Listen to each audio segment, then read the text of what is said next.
Alright guys, Bloodyboy here to play some more Donkey Kong Country 2 Diddy's Kong Quest. This is the final part of the 5th world. Getting really close to the end now. I think this will be the 5th last part, so there will be 14 parts if this is part 9. I walked past it again. This is like my 3rd take, because I keep missing this.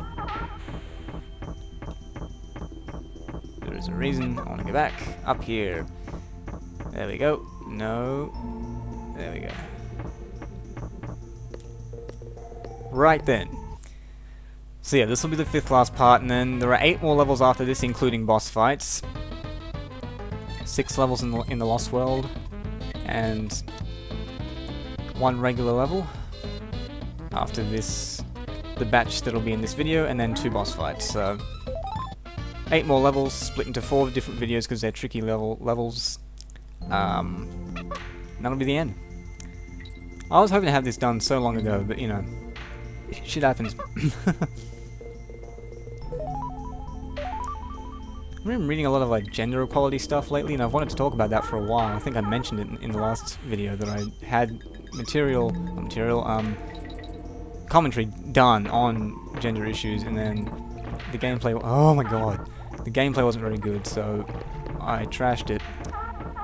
Trashed the commentary anyway. But I've been reading a lot about gender issues lately, especially to do with language in a lot of cases. Not solely, but a lot of cases to do with language. What counts as sexist language. And being a comedian, I need to pay attention to this stuff because it's important. It's important that I know what I should and shouldn't be saying at certain times. Because there is I don't believe in total abolition of all censorship. The only form of censorship I believe in is informed self-censorship. You should know what to say and when to say it. You're gonna be wrong every so often, but most of the time you should just know. I shouldn't have to be told not to put sex jokes in Play School. Nor should I have to tell people watching Play School that there won't be sex jokes in Play School. Because it's fucking Play School. They're not gonna get the jokes. They have no understanding of sexuality of any kind, so why would you do it? Doesn't make any sense.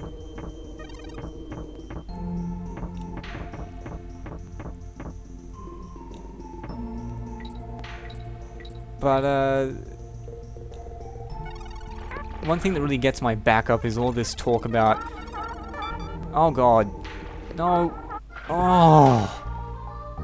You can't see that B until you've taken the jump. So what the fuck does it expect me to do? I don't know what...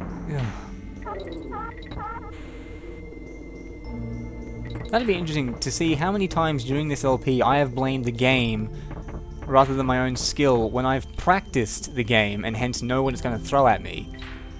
It seems kind of silly to blame the game which I just practiced when all that's really at fault is my memory. Yeah, what really gets my back up is all this talk about sexist jokes.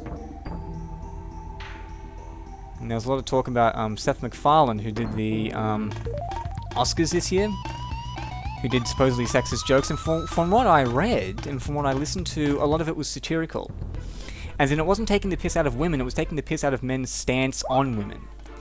Like one of the songs was "Show Me Your Boobs" or something like that, and it was about how women have to show their tits in movies, or maybe even in auditions, just to get a part, and how, you know, there are lots of nude scenes in movies just for the sake of it, for the sake of, you know, drawing publicity and getting attention for the film.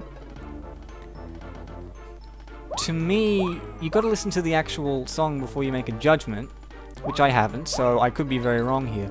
But from what I was reading, and this, I even read articles by feminist writers, self-identified feminist writers, about how this was a satirical piece, and how it wasn't taking the piss out of women, it was taking the piss out of how women are perceived in, or are portrayed in film by men. It all comes down to context, right? And that's just one thing he said. He said a lot of stuff that night. And if you wanted to judge what he said, you would have to go watch the entire thing and judge for yourself. I'm not going to put words in your mouth. Neither his nor mine. There was another thing, I was talking to a friend about Big Bang Theory, which is not I don't watch sitcoms or any TV shows really, but she mentioned how there was one episode where they made fun of girls walking into a comic shop.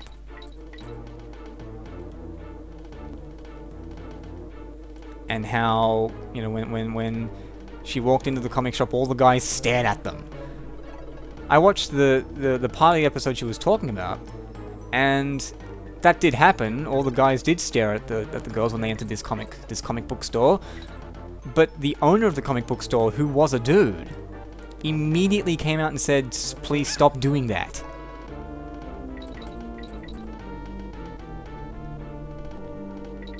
Right? So to me, that is literally a non-issue.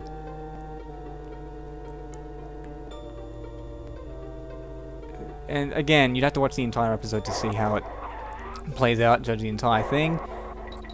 But I don't see anything wrong with that.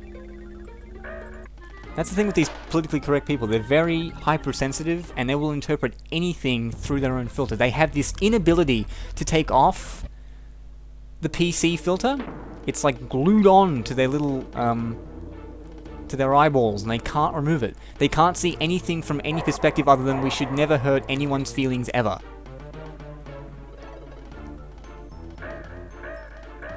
You know, and that's another thing a friend of mine said to me. Oh god, no, fuck. That's something else a friend of mine said to me, that we should never hurt anyone's feelings. A different friend, but you know, I'm just thinking, what the fuck? What is that? You should never say anything that hurts someone's feelings? People's feelings don't deserve to be hurt at certain times? What are you on about? Since when was that true? We should never say things that make other people uncomfortable. Why? If you're a doctor and someone has, like, testicular cancer, you're not gonna be making them very comfortable by pointing that out. But you kinda have to fucking say it. It has to be said. If anything, it's gonna make them more uncomfortable in the long run not to be told that, and then to you know, get this news when they're dying and their spouse has to find out, you know, months later after they've been dying. Well, we were gonna tell him he had testicular cancer, but it would have been a bit uncomfortable. Wouldn't have been very nice, would it? Who fucking cares?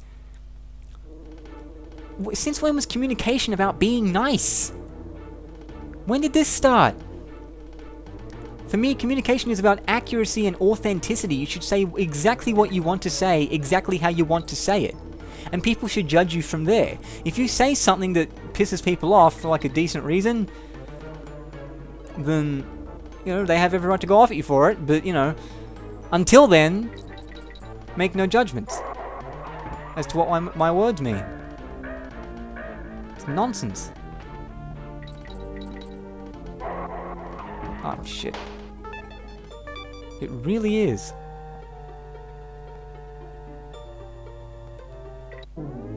It's just silly. It's a dumb attitude to have. And they kind of get like self-righteous almost. Like sometimes they go like a lot of this sexist joke stuff and jokes against certain groups. Jokes about black people, jokes about Hispanic people, jokes about women, jokes about this, that, and the other. They get a bad rap just because they're about a certain group. It doesn't matter what they're saying about that group, it's just the fact that they're about the group that people don't like for whatever reason. Whereas, I've seen women laugh at jokes that take the piss out of women. I've seen men laugh at jokes that take the piss out of men. Why don't you let us decide what we find funny? Like there was an article in, what was it? Oh yeah, that's right. It was a magazine for a university that I don't attend, but it was like a student magazine for another university that I don't go to, and it was all about, the article was all about this study that they did that said if you laugh at sexist jokes, you're more likely to approve of forms of sexual assault. And I wouldn't be surprised if they made that correlation, but the fact of the matter is that sexist jokes don't cause that correlation. The jokes are only being used as a means to test the link. The jokes themselves aren't doing anything, they're just highlighting something. Right? And again, I don't know what a sexist joke is. They never defined that.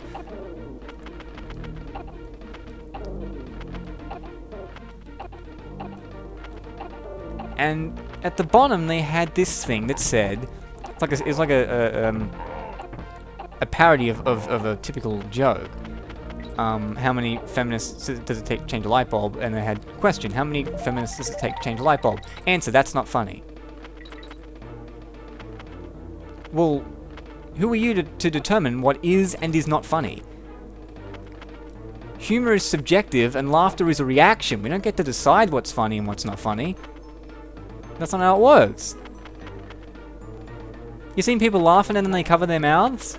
They don't want to laugh, but they're fucking laughing. It happens all the time. It's not exactly a rare occurrence. It's silly. And I can laugh at things that are very sick and twisted and still realize they're sick and twisted. You know why? Because I'm fucking smart. I'm informed, and I support education on women's issues, gender issues, all that stuff. Because people should be more informed. I wholeheartedly agree that we are ill-informed on these things. That doesn't mean censoring people, though. Shit, that was close. Oh, man. You are in no position to decide what is funny and what isn't funny. And I think I didn't make like a racist joke to a friend, but I think I mentioned a certain word. I might have mentioned nigger or some other... I don't know, it had something to do with black people. And this same friend of mine who said, you know, you shouldn't say things that aren't nice, she said, black people might find that offensive. One, there were no black people around. I can't remember what the joke was. I don't even think it was remotely racist. I think it just mentioned black people or something. So I can't exactly remember. You would have to investigate the original joke to get the full context. But she said something to the effect of, black people might not find that funny. She's white. What position, like, even if she was black, what position would she be in to decide what black people as a whole find funny and not funny? Let them decide. I feel personally that it's more racist to determine what a minority group finds funny and not funny than it is to mention them in a joke. Right? And that's not to say that you can just say whatever you want and get away with it. Like that Adam Orth guy who I mentioned in the last episode, who said, you know, what's the problem with always online? There were people legitimately going around saying, what, this is a violation of freedom of speech. He shouldn't be fired for what he says. It's like there's a difference between having the freedom to say whatever you want and not have that controlled by the government, and not having to take any responsibility for anything you say ever. If you work for a company and you badmouth them, you're gonna get fucking fired. That's common sense. Right? Take responsibility for what you say and put thought into what you say. Most certainly, everything you say should have some thought put into it, not just things that might be so-called offensive or dangerous, but at the same time, imposing censorship based on your standards, like putting your standards across the fucking board, everyone thinks like you, everyone should adhere to your standards. These very arbitrary, rocky, wishy-washy, grey area standards, fuck that shit. I might continue this in the next episode because it's a complicated issue. But yeah, Screech is sprint. This level's fucking tricky, so I'll get a lot of time to talk about it, don't you worry. And I'll catch you guys later.